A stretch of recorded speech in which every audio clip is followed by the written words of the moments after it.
하나님의 말씀은 마태복음 13장 44절로 시작합니다. 마태복음, 마가복음, 누가복음, 요한복음 가운데 천국 비유에 대해서 가장 많은 비유를 하고 또 자세하게 설명하고 있는 것이 마태복음 13장입니다.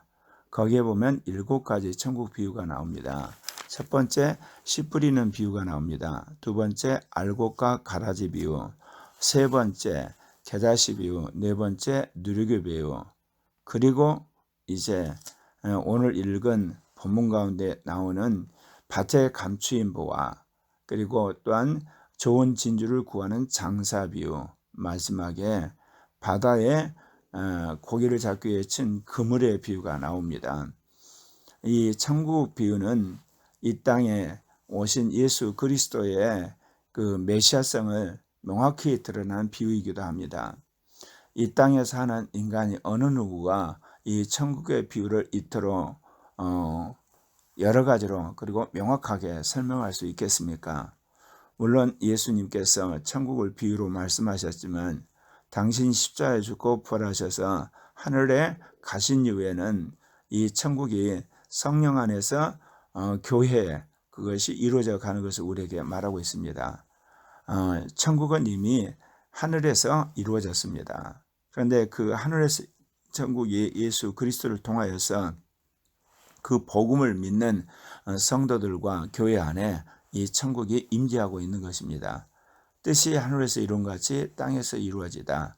하늘에서 이루어진 하나님의 나라가 예수 그리스도를 통해서 성령을 받은 성도들을 통해 이 땅에서 이루어져 가고 있는 것입니다. 오늘 읽은 이 본문 가운데 특별히 감추인 보화 이야기가 나옵니다. 천국은 마치 밭에 감추인 보화가 같으니 사람이 이를 발견하여 숨겨두고 기뻐하여 돌아가서 자기의 소유를 다 팔아 그 밭을 사는. 오늘 이 비유에서는 천국이 숨겨져 있습니다.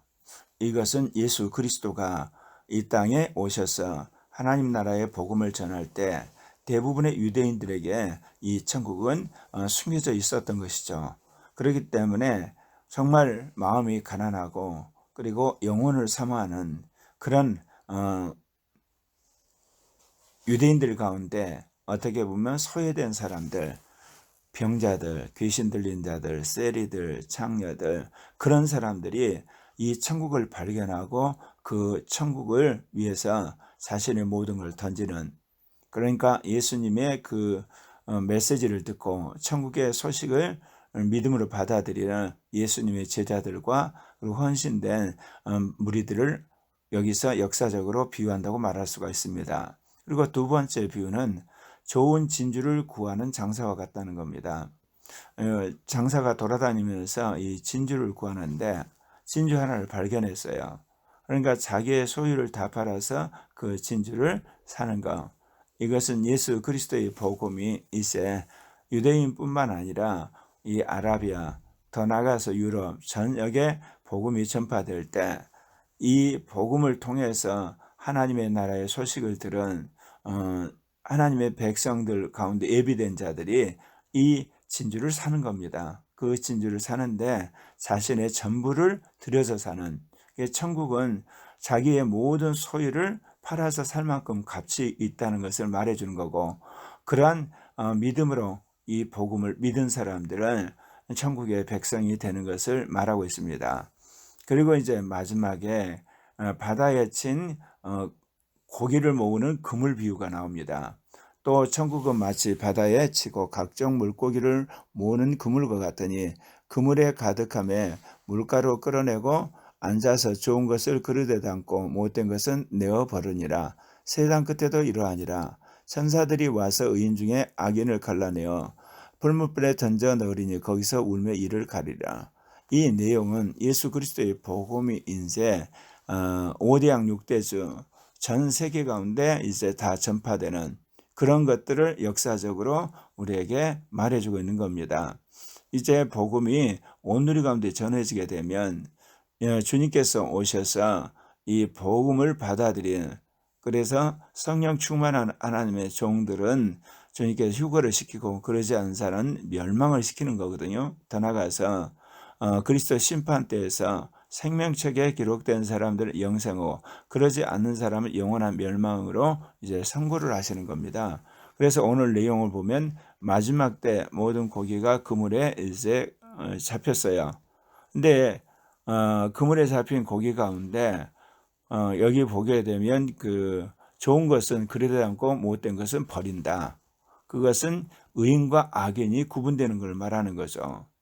그래서 오늘 그 말씀하신 세 가지 비유는 어쩌면 이 천국의 복음, 예수 그리스도의 구원의 복음이 전파되는 역사적인 단계를 아주 집약적으로 표현했다고 할 수가 있어요. 처음은 이 땅에 오신 예수 그리스도의 복음이 유대인들에게 전파될 때 대다수 눈에 감춰져 있고 정말 메시아 오기를 기다렸던 사람들에게는 그것이 감추인 보물처럼 보였다는 것이고, 이제 그 복음이 계속해서 이 아라비아와 서양에 퍼져갈 때 자기의 목숨을 바치듯이 전부를 팔아서 진주를 사는 사람, 곧 구원의 복음을 듣고 그것을 전심으로 믿은 사람들, 그리고 기꺼이 고난까지 감수한 사람들 이야기하고, 마지막은 이제 5대양 6대제 복음이 전파되고 종말에 주님이 오셔서 의인과 악인을 구분하는 이야기를 하는 겁니다. 이렇듯 7가지 비유를 다 말씀하신 연후에 주님이 이 모든 것을 깨닫느라 하시니 제자들이 그러하이다. 주님께서 천국 비유를 제자들에게 말씀하여 주시고 그를 깨닫게 하신 겁니다. 그러나 민중들에게는 몇 가지 천국의 비유만을 말씀하셨어요. 그것은 주님께서 이 천국 비유를 깨닫게 한 이유는 제자들은 당신이 십자가에 죽고 부활하신 이후에 이제 이 복음을 전할 주님의 교회를 세울 지도자들이기 때문에 주님께서 이 천국의 비유를 다 가르쳐 주셨던 겁니다. 마태복음 13장 52절에 보면 예수께서 이르시되 그러므로 천국의 제자된 서기관마다 마치 새 것과 옛 것을 그 곳간에서 내오는 집주인과 같으니라. 여기서 곳간에 있는 그 새 것이라는 건 모르겠습니까? 예수 그리스도의 이 복음을 통한 하나님의 나라의 소식입니다. 이것은 이 땅에 오실 예수 그리스도를 예언한 말씀, 그리고 그를 예표한 율법을 이야기하는 거죠. 그러니까 새 것은 예수 그리스도를 선포되는 이 복음의 말씀을 말하는 거고, 옛 것은 그것을 예언한 율법과 선지자를 이야기하는 겁니다. 예수께서 이 모든 비유를 마치신 후에 그것을 떠나 고향으로 돌아가서 그들의 회당에서 가르치시니 그들이 놀라 이르되 이 사람의 이 지혜와 이 능력이 어디서 나느냐. 예수 그리스도께서 세례 요한의 제자들의 방문을 받고 세례 요한으로부터 보낸 어떤 그 질문을 주님께서 받죠. 우리가 기다리가 당신입니까? 아니면 우리가 또 다른 일을 기다려야 합니까? 그런 질문을 받았댔어요. 그것은 당신이 우리가 기다리는 메시아입니까? 아니면 당신이 메시아가 아니라면 우리는 다른 메시아를 기다려야 됩니까? 그때 예수님이 세례 요한의 제자들에게 당신이 메시아가이다, 메시아가 아니다, 그런 말씀을 하지 않으십니다. 그 대신 예수님께서 당신이 지금까지 해온 사역의 내용에 대해서 이야기를 하죠. 그러면서 이것들을 갖다가 세례 요한에게 보고해라, 그렇게 이야기를 하시는 겁니다. 그 내용인즉 맹인이 보고 못 걷는 사람이 걸으며 나병 환자가 깨끗함을 받고 못 듣는 자가 이제 듣게 되고 죽은 자가 살아나고 가난한 자에게 복음이 전파된다. 이 사실 그대로 이야기를 해라. 나로 말미암아 실족지 않는 자가 복이 있도다, 이렇게 말씀을 하세요. 이 땅에 오신 예수 그리스도는 제자들 외에 그 어떤 사람에게도 자기의 메시아됨의 비밀을 말씀하지 않으셨어요. 그것은 이 예수 그리스도의 메시아된 비밀은 제자들만이 알고 훗날 제자들이 주님의 복음을 전하는 교회 지도자가 되기 때문에 그렇습니다. 그러나 민중들에게 이 메시아됨의 그 비밀을 가르쳤는데 아무 의미가 없어요. 그 대신 이것이 그 당시 종교 지도자인 제사장들이나 서기관 바리새인들이 알려지게 되면 예수님의 모든 사회가 중단되고 예수님은 체포되어서 조기에 십자가에 죽으실 수가 있거든요. 그렇기 때문에 민중들에게는 이 예수님의 메시아의 비밀을 감추셨던 것입니다. 예, 그리고 나서 주님께서 세례 요한의 사명과 자신의 사명을 구분해서 말씀하게 되시는 거죠. 그래서 주님이 그런 이야기를 했댔습니다. 세례 요한의 때부터 지금까지 천국은 침노를 당하나니 침노하는 자는 빼앗느니라. 모든 선지자와 율법이 예언한 것은 요한까지다. 그러니까 요한까지 이제 구약의 시대고 당신으로 말미암아 신약의 시대, 새로운 시대가 온다는가. 그러니까 선지자와 율법이 예언한 자가 바로 자신이란 걸 이야기하죠. 그 자신이 이스라엘 기다렸던 메시아라는 걸 말씀을 하신 겁니다.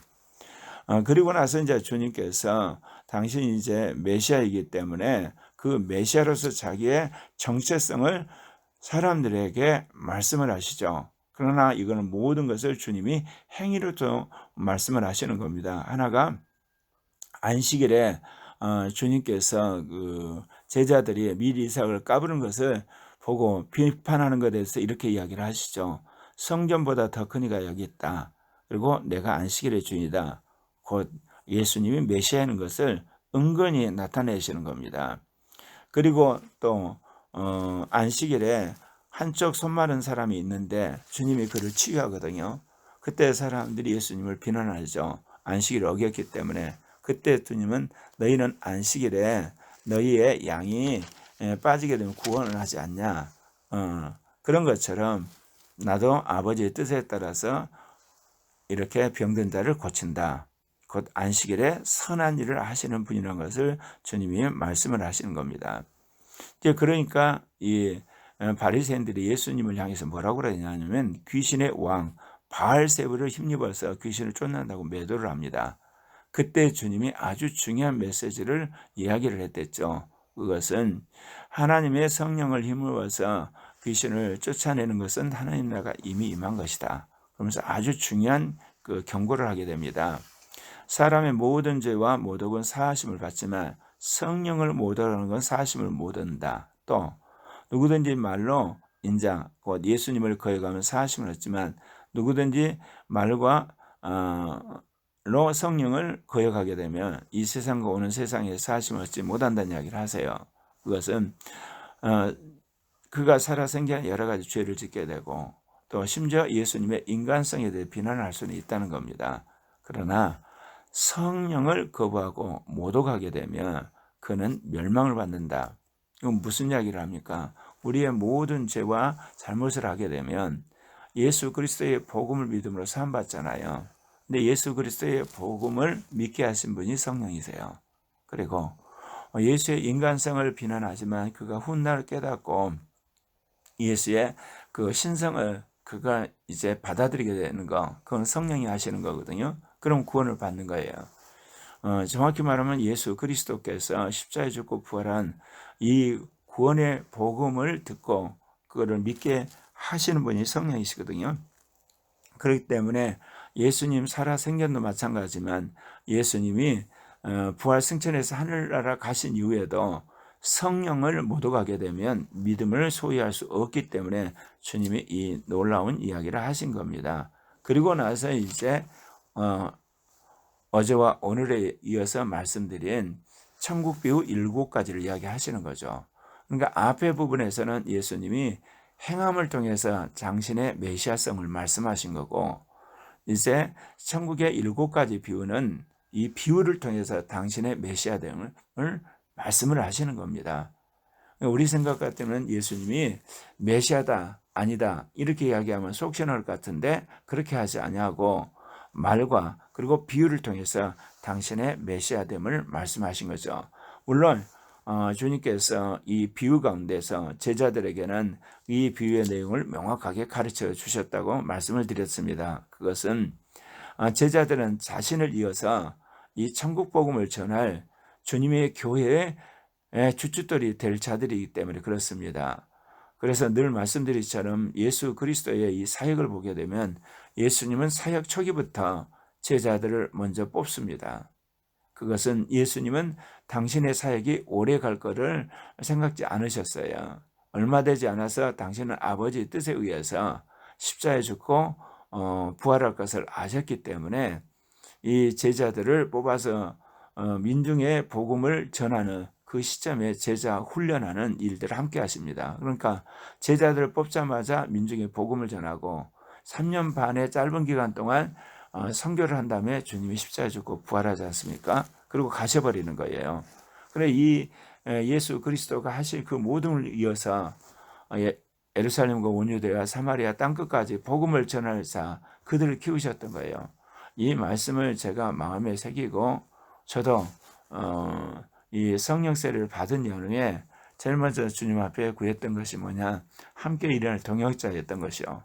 그래서 지금의 아내를 그때 이제 만나게 되는데 그 다음에 이제 제가 구했던 것이 뭐냐면 세대 복음화예요.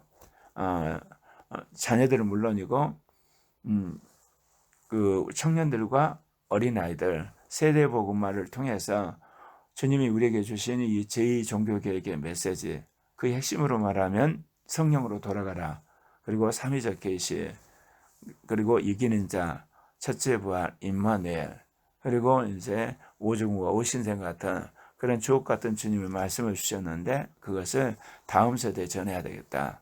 그래서 지금까지 코리아교회를 세우고 이 말씀을 전하는데 함께 일할 동역자들을 양육하는 일, 그리고 다음 세대에 이어서 이 주님이 주시는 임마누엘 복음을 전할 차세대 동역자를 키우는 데 전심을 다해 왔던 것입니다.